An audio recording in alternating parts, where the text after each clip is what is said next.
next speaker, which is Abhijit Singh. Unfortunately, as a chair of the session, I would like to take a request all the speakers to try to finish within 15 minutes, because we started a little late, about 10 minutes or so. But if we have time, we'll spend the most time during the question and answer session. So now the floor is for Abhijit Singh. You want to say something? No. All right, thank you. Thank you so much again for inviting me for this and for that very generous introduction. I've never been to the Jindal school earlier, and actually I've never been to a university like this earlier. So I don't know how much I'm going to enjoy this, but I enjoyed that walk around. That was excellent. As you know, my background, I'm a former naval officer, spent a few years at sea, been studying maritime subjects for a while now. Let me start by saying this. You know, in every area of research and analysis, there is one particular area which is called a black hole subject. Now, what's a black hole subject? If you were, for instance, discussing space, outer space and, astronomy, no matter what you're discussing, planets, intergalactic travel, stars, you finally end up discussing the black hole. The black hole is an existential issue. We all want to know whether we're going to end up in the black hole, what it's going to do to civilization, to Earth, to everything around it. The South China Sea, to put it very simply, is the black hole subject of the maritime domain, which is to say that no matter what you're discussing, the Indian Ocean, the Pacific, the Atlantic, you always end up with discussing the South China Sea, because it lies at the heart of maritime geopolitics. Now, as a segue into my remarks, and there's going to be short remarks, I won't dwell on many of these things for too long. Let me, to make this interesting, refer to a little anecdote. 2 years back, I was at the South China Sea conference that was conducted by Vietnam in Nha Trang. My first time in Vietnam. I had never been part of such a discussion that has both the big powers, the Americans, the Chinese. There was also the French and the Japanese and the others. And I happened to be on a panel in which there was an American and a Chinese and Vietnamese, and there was two special discussants, one of them from Philippines, the other from Indonesia. The American admiral first spoke, and he said something very interesting. He made a very civil presentation, but it was a sharp presentation.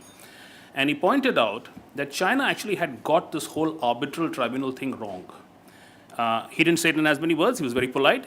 But what he was wanting to say is that the Chinese, by opting out of the proceedings, had done more harm to themselves than good.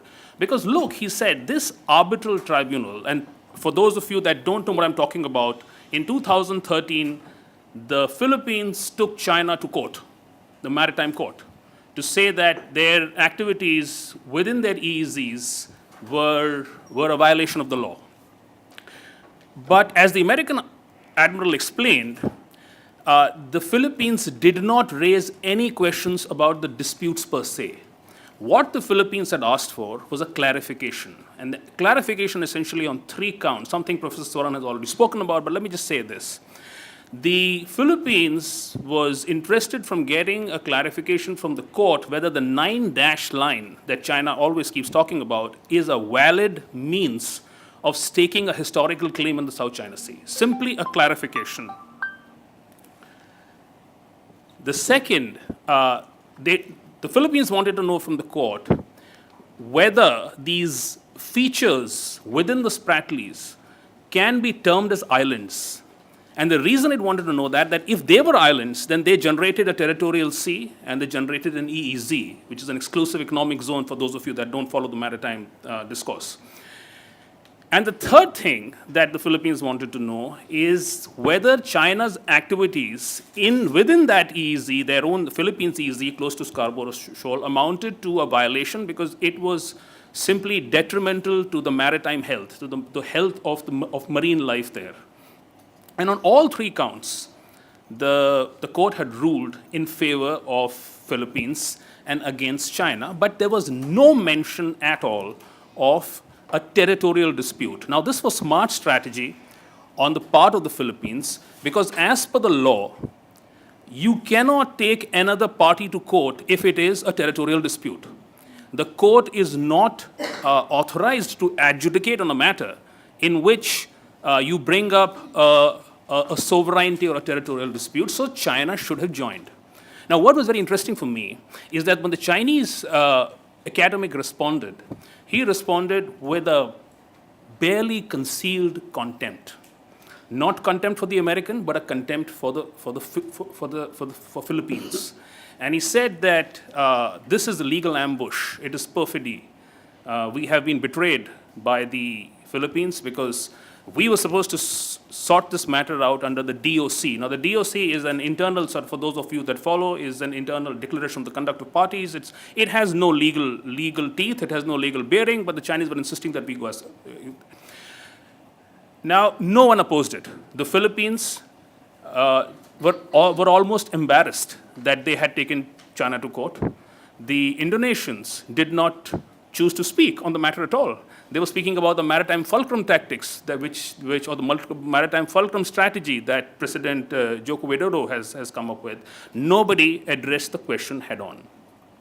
It was left to the delegate from the UK to finally offer some pushback to the Chinese presentation or Chinese aggression.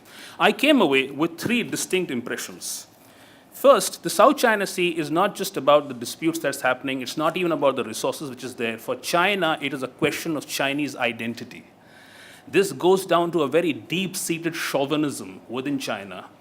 And the Chinese believe that they have, for some reason, been denied their rightful place under the sun. This is a conspiracy against China's rise.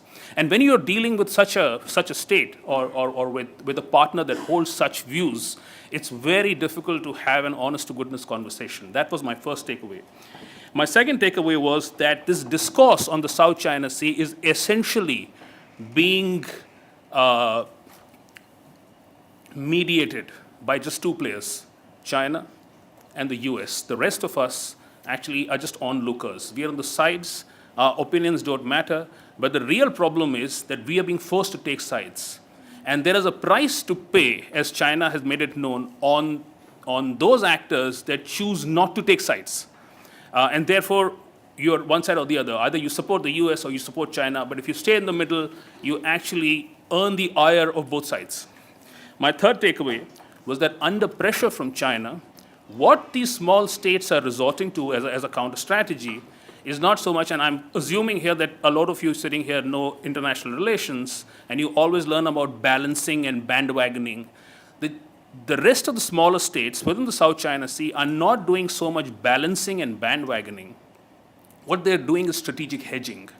And strategic hedging essentially means that you're acting in contradictory ways, simply to broaden your options, to reduce the risk and to maximize gains. Now, this is a very risky strategy because it creates great uncertainty in the minds of all the other players. Now, 18 months from the time that I attended that conference, have things changed? Yes and no. No, because all of the things that I just mentioned are equally true today as they were then. Yes, because what we are seeing evolve are the bare outlines, the bare contours of two distinct strategies. They're still evolving, but they are tangible. You can see them evolve. On the Chinese side, I would say, and again, for those who studied, this should be interesting, there's a three-pronged strategy, or actually a 3.5-pronged strategy that I see being followed. The Chinese first are resorting to this dual strategy of what they say coercion and inducement. Coercion meaning trying to use force to get the other partners to follow its diktats. And inducements in that they're offering greater development, joint development, oil and gas exploration, investments in maritime infrastructure, as you know, under the One Belt, One Road or the Belt and Road initiatives. So there are some ways creating an economic incentive for smaller players to come and support the Chinese position. But on the other side, they're using force. And for those of you that have been following the maritime domain, Vietnam very recently was forced to send a Spanish company that was drilling for oil within its easy home called Repsol. because the Chinese had put so much of pressure on the But Chinese have also increased their maritime militia presence close to the Scarborough Shoal. They now control all the access points to the Scarborough Shoal. So that's, again, an example of how coercion and inducement is going hand in hand, side by side. The second, I would say, is that the Chinese are experts in creating facts on the ground. They're just changing the geography of the South China Sea. And if you look at their reclamation and militarization that is happening within the Spratly Islands, and particularly 3 of those islands where they have constructed 5 minutes. Okay, so I have just 5 minutes. So they have constructed these airfields, they have other garrisons, etc. It becomes very clear that the Chinese actually want to control the South China Sea. They have now installed radars, they have installed some communication jamming equipment, and the US now, the senior US admiral who was being interviewed a few days back, he's the nominee for the Pacific Command, and he said very clearly that China now controls the South China Sea, barring a war with the US. Means if we've got to get back control of the South China Sea, we've got to fight with them. On the American side, I'm just going to quickly wrap up because I've got just 5 minutes. The Americans have come up with a strategy called the Free and Open Indo-Pacific. Now, under the Free and Open Indo-Pacific, America wants to work with all its other partners to create a rules-based order. On the face of it, it looks pretty sound because the Americans are also promising to increase their maritime presence, their naval presence within the South China Sea, and are doing so. There was 3 aircraft carriers recently within the South China Sea. The trouble, I think, with the Free and Open Indo-Pacific is that it is completely dependent, or in the main it is dependent on the partnership between 4 major democracies called the Quad, the quadrilateral democracies, Australia, Japan, India, and the US. But this strategy doesn't seem to be going down very well with ASEAN because ASEAN believes it detracts from the centrality of ASEAN in the whole Indo-Pacific. They actually don't like the fact that Asia-Pacific is now Indo-Pacific. Plus, a lot of other countries are seeing this as an Asian NATO, which is, again, provocative, and it's not going down too well with these states. Now, the ASEAN is a house divided.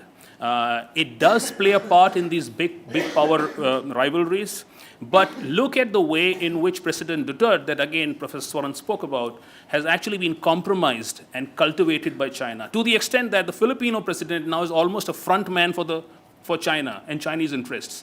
But the Chinese are doing this with country after country, and every country now, just recently at the Boer Forum, the Singaporeans were almost on their knees telling China to let's get into a partnership with each other because the Trump policies, this Trump America first and all of that, just bilateral trade, protectionism is not going down very well with these countries. Last, I don't have too much time. I'm going to take just final 2 points, is that from the 2 countries that we are seeing some concrete action happening in the South China Sea that is actually coherent and makes sense to a lot of us is actually Japan and Australia. Japan's version of the Free and Indo-Pacific, unlike the American model, has an economic component to it.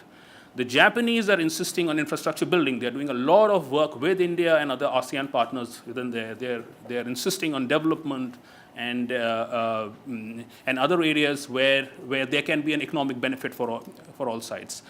The Australians have a more hawkish line on China.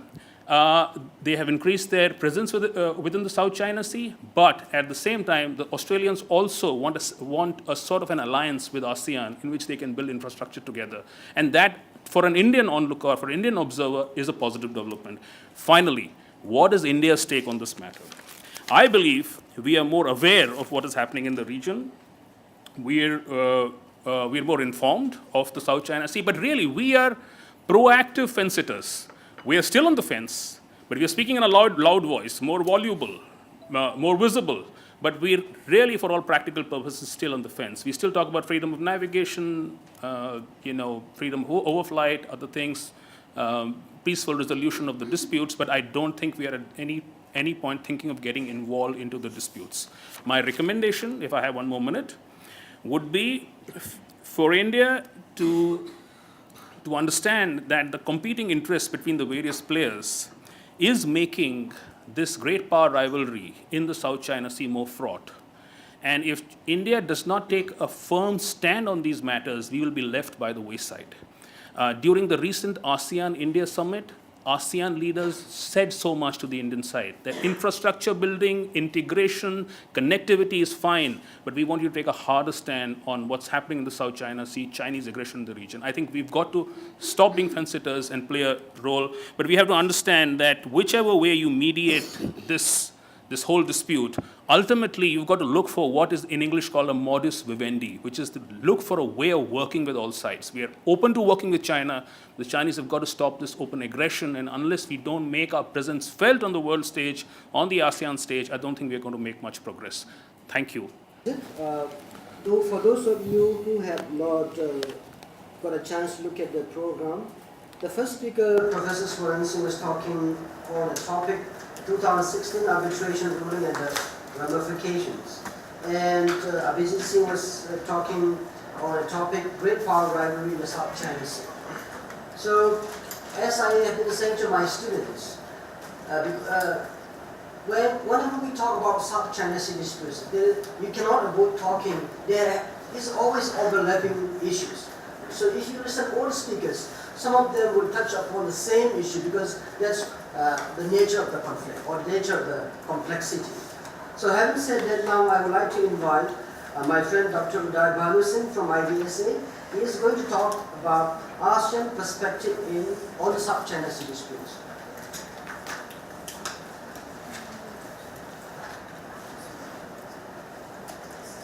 $15 minutes.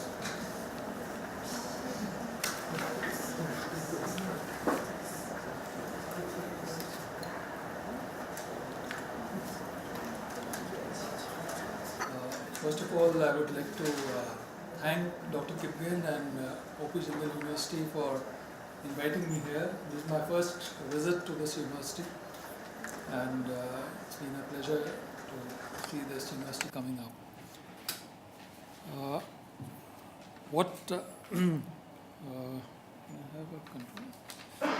No, how do I? No. This one? No. Is Do you there- have the pointer? Do you have pointer? You're changing the slide.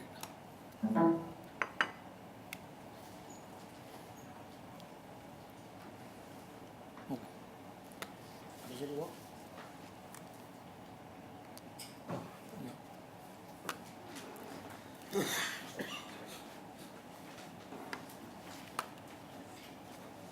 So basically I want to talk about the various perspectives of the ASEAN countries on the South China Sea. The area that we are now talking about is not Asia Pacific. We are talking about the Indo-Pacific, the larger area, which basically includes both the Indian Ocean and the Pacific Ocean, and extending right from Australia and the Pacific Islands down to the East African coast. So there has been a change in the way we are looking at this entire region, and this is the larger Indo-Pacific region, to put it in perspective, and South China Sea is a part of it. Basically, there has been a shift from the Atlantic Ocean to the Pacific, and this shift is very significant from the point of view of strategy, from the way the nations of the world are looking at this region. Primary reason for that is the economic transformation that this region has witnessed.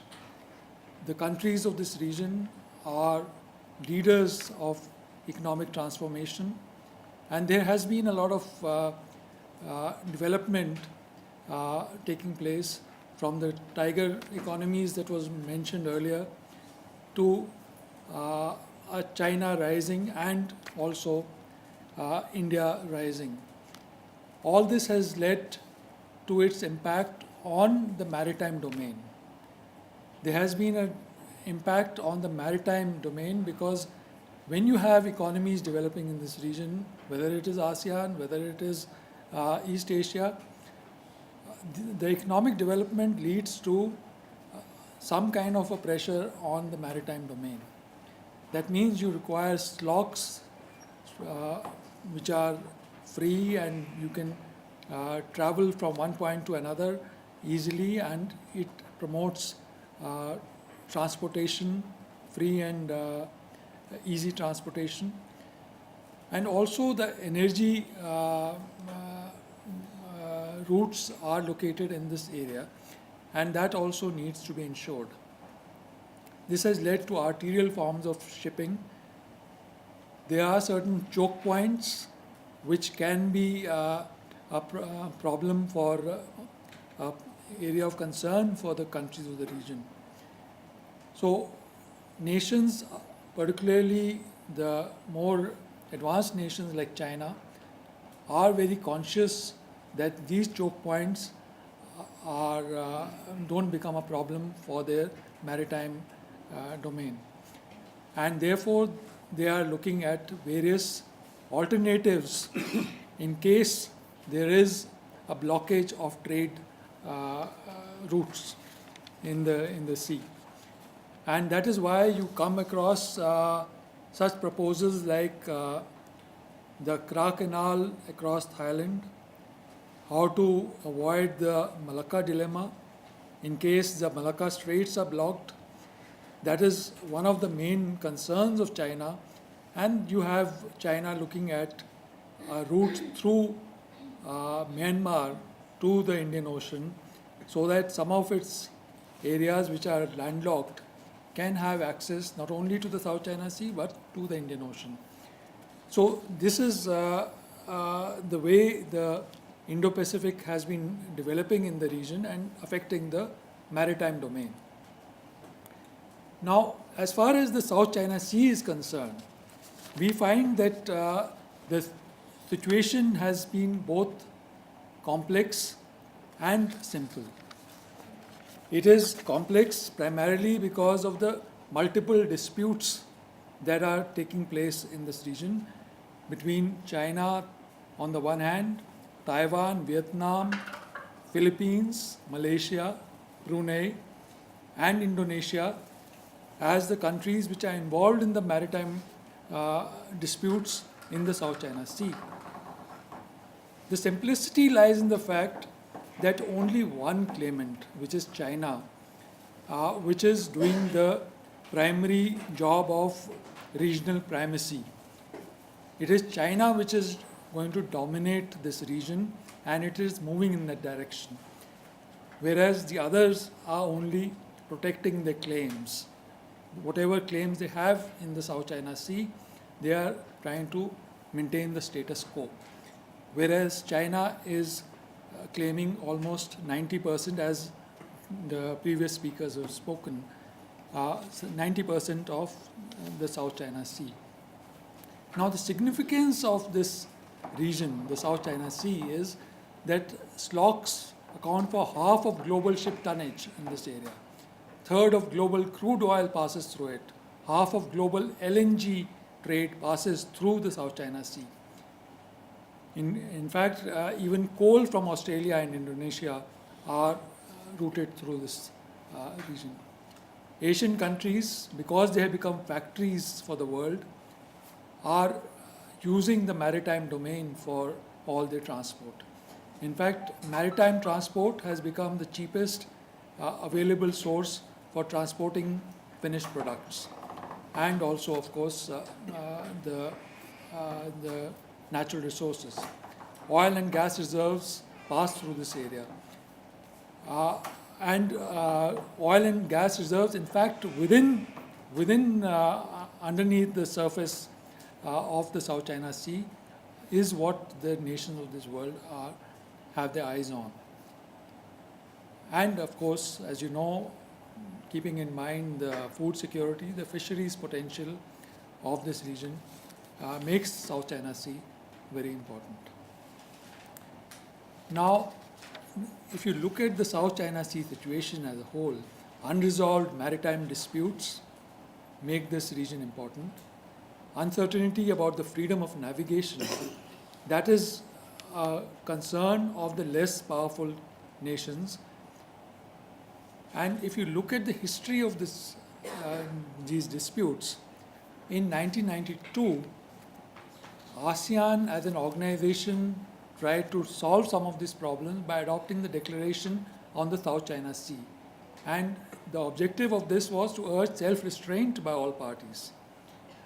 And later on in 2002, ASEAN and China signed a non-binding declaration of conduct, or the DOC as it is called. The importance of DOC is that it is not yet a lawful kind of a document. It is not a legal document. It is a non-binding declaration of conduct. Then in 2012, ASEAN, which meets quite often, meets regularly, at a meeting, ASEAN Summit, normally they have a joint communique at the end of each summit and meeting. But in 2012, differences on the South China Sea were such that they were unable to produce a joint communique that year. 2012 is a landmark year because it shows that ASEAN was failing somewhere. It was failing because of lack of agreement on an important issue like the South China Sea. And the reason was that the meeting which was held in Phnom Penh in Cambodia was being influenced adversely by China. And because of the pressure of China, the agreement at Phnom Penh could not produce a joint communique because China did not want any adverse mention of Chinese role in the South China Sea. Why is ASEAN concerned? There are obvious economic reasons for this. There are economic gains to be had by control of South China Sea. The natural resources I have already mentioned, the fisheries, the energy resources which lie underneath the bed of the sea, military reasons. Because of this South China Sea region being so important, there has been an escalation of the military budget in each of the ASEAN countries. If you look at the last decade or so, you find that the military budgets of all these countries has been rising, and rising quite dramatically. And there has been an investment in military hardware in most of the countries, including Indonesia, including Myanmar, including Singapore. All these countries have seen military purchases in all the three wings. And in the maritime domain, especially the navies have been expanding over the years. Geopolitical reasons, you have all the major powers interested in this region, and their extra-regional presence is creating its own dynamics. And in fact, the presence of the US ship recently in South China Sea was a cause of concern because it created a lot of tension with China. And this is an important factor for causing great concern for ASEAN countries. All these 10 ASEAN countries that you see, starting from Myanmar to the Philippines, are involved in one way or another in the South China Sea. How has ASEAN responded to this? ASEAN is faced with many challenges. Presently, you are going to have elections in Indonesia, Malaysia, Thailand, and also Cambodia. The Rohingya crisis is another important event which is disturbing the region. There are continuing tensions within Philippines domestically, but ASEAN as a whole wants to retain the centrality. Through ASEAN-India Common Summit, India-ASEAN Commemoration Summit, which took place in 2018 in New Delhi, there was an agreement between the ASEAN states and India, and the South China Sea did figure in the Delhi Declaration that was signed. How do I see the way ahead? ASEAN can consider two measures for dispute management. One is, one way which has been suggested is joint development. Joint development basically means under Article 74 and 83 of UNCLOS, it is a provisional measure applied only in maritime zones where overlapping claims occur. And it is not for resolving sovereignty disputes.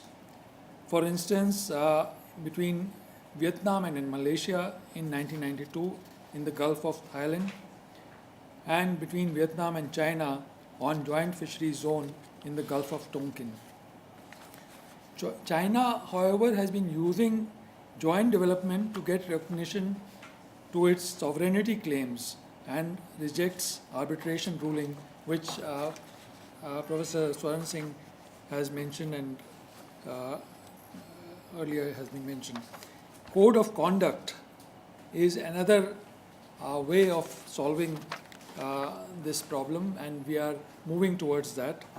Code of conduct negotiations between ASEAN and China are ongoing, and they began in March 2018, and they are not likely to be concluded by the end of this year, unfortunately. The code of conduct could become more like a forum.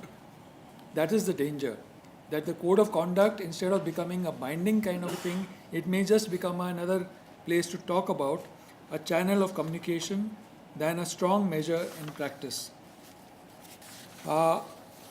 Finally, China's Global Times has reacted sharply to the US aircraft carrier Carl Vinson to Vietnam, its visit last month. Vietnam will pursue international law as a core interest and will welcome phone ops and port calls. Vietnam and Singapore will push for code of conduct and a more meaningful code of conduct under ASEAN framework. Vietnam's Deputy Prime Minister Pham Binh Minh called on ASEAN states to stand up for ASEAN viewpoint on South China Sea and solve disputes through peaceful means. Thank you. I want to remind everybody again that we are streaming live this session, and we'll also be uploading the entire session on YouTube in a day or two. And we'll also be writing a report. My research assistants are working on it as the session goes on. And now we have the last speaker, not the least, China's position and strategy in the South China Sea disputes. We have Captain Sarabjit Singh Parmar to speak on the issue. I know China, because of its vast claim area and the 9 baseline history, it's been the most talked about country in the South China Sea dispute. So now the floor is yours for 15 minutes. We got a very strict headmaster, so I'll keep it short of 15. Although he said no lunch, so I'll just keep it short. Thank the university and the center for this opportunity. My first visit here, I'm overawed. I'm a little hesitant in speaking. I just landed up from Mumbai a week back, so I'm still getting used to the change in temperature, and I'm back to academics after a hiatus of 4 years in uniform. I was in IDSA earlier. Okay, set the ball rolling, if I get this one correct. Right. Now, this is the South China Sea. Abhijit mentioned black holes. These are the smaller black holes that start with it. And if I've got the pointer right, here we are. Right from the southeast to Natuna, I'll take it to the Louisiana Reefs, Spratly Islands, Scarborough Reef, Macclesfield, Paracels, and up to Pratas, there in the northwest. This is the area of South China Sea dispute. 6 nations are there in it. And Spratlys, and incidentally, none of these islands have any indigenous population. That is a fact. And I'll come to Article 121, which is referred to about the regime of rocks a little later. Quick run through, what is the dispute about? It's about sovereignty and territorial issues, resulting in overlapping maritime claims, which have affected the aspects of freedom of navigation and overflight. Dr. Swaran Singh mentioned features. This is what is occupied. You got China in 8, Vietnam in 29, Taiwan in 2, and incidentally, Taiwan occupies the biggest Ituaba and has claims to be the oldest occupant of any island dating back to the 70-71. Philippines 8, Malaysia 8, Brunei nil. Small country, doesn't have too much of maritime capability. This does not include any reclaimed islands which have been dug up from the past and developed upon. So we are looking here as these as original rocks, natural land features which the Article 121 clearly states. What are the Chinese interests in this? Strategic.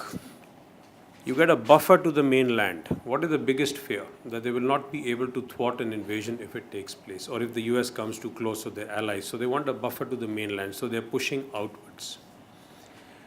Encirclement and isolation of Taiwan, that has been the main reason for China's interest close to their border.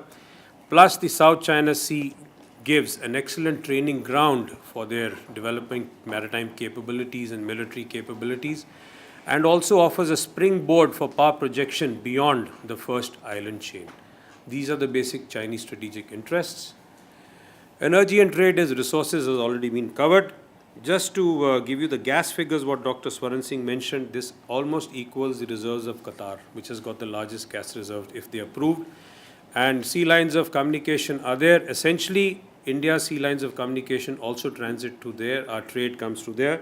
So therefore, if you have a certain control on this area, you have a modicum of control over energy security and flow of trade of other nations. So what makes China so assertive? We can debate whether it is the declining US power or the relative increase in Chinese power vis-a-vis the US. The sense of rising nationalism, not only in China, but in most of the Southeast Asian nations as far as sovereignty and territorial issues are concerned. The most important aspect is the leadership. You are looking at continuity. Now, if there is going to be a continuity in the leadership, obviously the policies and the aspirations of the Chinese leadership is going to be pushed through.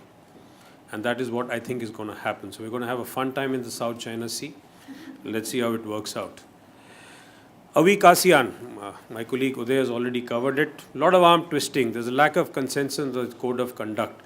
And just to bring you a little back into history, when ASEAN first requested the Philippines and Vietnam to draft the first DOC, China, of course, threw it out of the window. Malaysia also objected, saying that it is too legally binding. Now, that is the blockage. So it is not only China, all of these nations have a vested interest in doing it. And of course, there are internal differences in ASEAN itself. 6 of the nations are not party to the dispute, so they have very little to say. It has been covered up there. A lot of arm twisting. The 2012 communique, in fact, if there was something that was missed out, that there was no mention made of the South China Sea dispute, apparently a lot of arm twisting took place in the back corridors of the ASEAN meeting there, and of course, China reigned supreme. What is the result? You're having a power transition and a shift in the balance of power. And that is what is happening. And that is where the ball is going to stop, and that is where the new ball will start rolling depending upon who turns up winners in the power transition. This is a diagram dated 1958 by Organsky, where he made this inverted pyramid on the power transition. The bottom colonies row we can disregard now. This is long past. So you have the satisfied nations above the line and the dissatisfied nations beyond the line. It's a dynamic line. It depends upon the region. What I'm going to concentrate out is middle power. Now, what is the middle power? Unlike a great power, it has lesser influence on other states, but yet has sufficient ability to shape international events. So what is China's status and position? China's economic rise, military modernization, and assertiveness aids its power transition. So where do we position China in that pyramid? Let's say we put it in the Western Pacific region, which also encompasses the South China Sea, as a great middle power with greater power leanings and a dominant nation aspiration. That is where it is heading. And I'll put a final ending to this when I look at the last slide at the prognosis. I just want you to keep this in mind. So this is what is leading it on. The Middle Kingdom wants to grow and expand. What has been the shift in stances so far? In 1998, when you look at the military white papers, there was a focus on modernization, economic security, and the national policy was defensive, what they termed active defense. Let's fast forward to 2015, the first white paper on military strategy. From active defense, they've come to offshore waters defense with open seas protection. There is a calling for security overseas interests. There is a calling for preparation for military struggle. There is a continued military modernization. There is stress on informatization and the development of a cyber force. The ambit has increased, and it will only keep on increasing. I'll take you to China's A2AD, which is in consonance with the 2015 one. Now, A2AD is more of a Western terminology, that is anti-access area denial. Anti-access simply means that you deny any entity entry into area of interest. Area denial means if you cannot do that, then once your adversary in the area, you prevent that person from maneuvering into a position of advantage. The Chinese have a different term for the A2AD. They call it the active strategic counterattacks on exterior lines. Now, this is a Chinese strategic concept. It is similar to the A2AD concept that the West calls it. The catalyst was the Taiwan crisis of 95-96. If you would remember, 95-96 series of missile firings across the Taiwan Straits. The US president sailed into carrier strike groups. Now, there is a confusion here. Apparently, the CSGs did not sail through the Taiwan Straits, as so claimed by the US, because they were also scared that they would get attacked by the Chinese. The Chinese were a little apprehensive. They did not know how they would be able to counter the carriers once they entered into that area. So there was a sort of a standoff, a Mexican standoff between the US, the China, and the rest of the world, and both stuck to their guns. But the catalyst was the Taiwan crisis of 95-96, which led to the development of subsequent military things like ASBMs, nuclear submarines, and emphasis now on the carrier. So what are these main aspects of the ASCEL? First of all, it is at a strategic and it is not at an operational level. It will be conducted throughout a conflict should it take place, as far away from the Chinese mainland as possible. And it is essentially asymmetric means against a superior adversary. So essentially it is pointed at the US and its allies, specifically the US. It is a counteract, therefore it is reactive, which means that China would not fire the first shot. It would wait. So therefore, looking at international law, it would be acting in self-defense. The main area for this would be between the first and the second island chains. If you remember, I had said strategic buffer from the mainland. Let's take a look. Your first island chain, you look at the southeastern part, it actually is akin to the 9-dash line. You look at the second island chain, it moves away. Now, over a period of time, with the number of exercises that China has conducted, they have managed to pierce the first island chain. And in the last couple of years, they have successfully entered the second island chain, which means they are pushing outwards, as I said, to keep the adversary far away. It suits them very fine because in the South China Sea, there will be minimum interference from outside nations, or what they call as out of area nations. What you see on the right bottom is the coverage of China's Beidou navigation system. Right from the Strait of Hormuz, it goes right into the center of the Pacific Ocean.